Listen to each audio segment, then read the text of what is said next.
ഈ റെയ്ഡ് ബി.ജെ.പിയും കോൺഗ്രസും ചേർന്നിട്ടുള്ള ഒരു സംയുക്ത ഓപ്പറേഷൻ്റെ തുടക്കമാണ്. കാരണം രാഹുൽ ഗാന്ധി കേരളത്തിൽ തെരഞ്ഞെടുപ്പ് പ്രചരണത്തിന് വന്നപ്പോൾ അദ്ദേഹം പരസ്യമായി ചോദിച്ച ചോദ്യമുണ്ട്: എന്താണ് പിണറായി അറസ്റ്റ് ചെയ്യാത്തത്?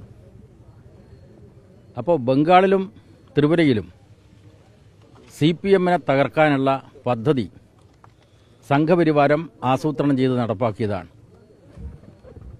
അതിൻ്റെ തുടർച്ചയായി നരേന്ദ്രമോദി തന്നെ പ്രഖ്യാപിച്ചിട്ടുണ്ട്, സാംസ്കാരിക മാർക്സിസത്തെ ഉന്മൂലനം ചെയ്യണം. അപ്പോൾ തെരഞ്ഞെടുപ്പ് പരാജയത്തെ തുടർന്ന് CPM-നെയും ഇടതുപക്ഷത്തെയും തകർക്കാനുള്ള കൃത്യമായിട്ടുള്ള ആസൂത്രണമാണ് നടന്നിട്ടുള്ളത്. കഴിഞ്ഞ ദിവസമാണ് മോദിയും മേനോൻ സതീശനും തമ്മിലുള്ള കൂടിയാലോചന നടന്നത്. കൂടിക്കാഴ്ച നടന്നല്ലോ. അതിൻ്റെ തൊട്ട് പിറ്റേ ദിവസം പിണറായിയുടെ വീട്ടിൽ റെയ്ഡ്, തിരുവനന്തപുരത്തെ വാടക വീട്ടിൽ റെയ്ഡ്, അതുപോലെ റിയാസിൻ്റെ വീട്ടിൽ റെയ്ഡ്. ഇത് കൃത്യമായിട്ടൊരു പ്ലാനിംഗ് ആണ്, ഒരു ഗ്രാൻഡ് ഡിസൈൻ. അത് സമൂഹം തിരിച്ചറിയും എന്നാണ് ഞാൻ വിശ്വസിക്കുന്നത്. ഇവിടെ എക്സാലോജിക് കേസുമായി ബന്ധപ്പെട്ടുകൊണ്ട് ഡൽഹി ഹൈക്കോടതിയിൽ ഒരു കേസ് നിൽക്കുന്നുണ്ട്.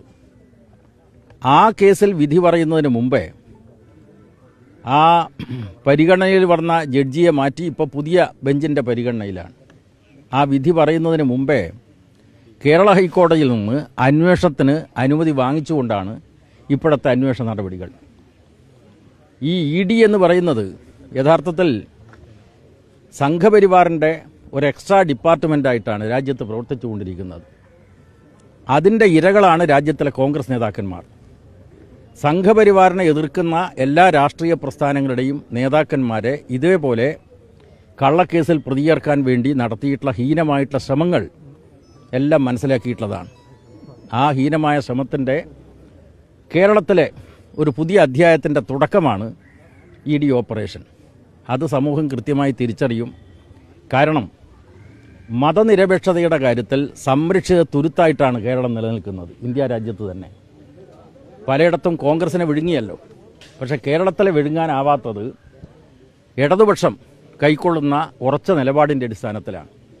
അപ്പോൾ ആ ഇടതുപക്ഷത്തെ തകർത്തുകൊണ്ട് മാത്രമേ സംഘപരിവാറിന് കേരളത്തിൽ ആധിപത്യം ചെലുത്താൻ വേണ്ടി കഴിയൂ.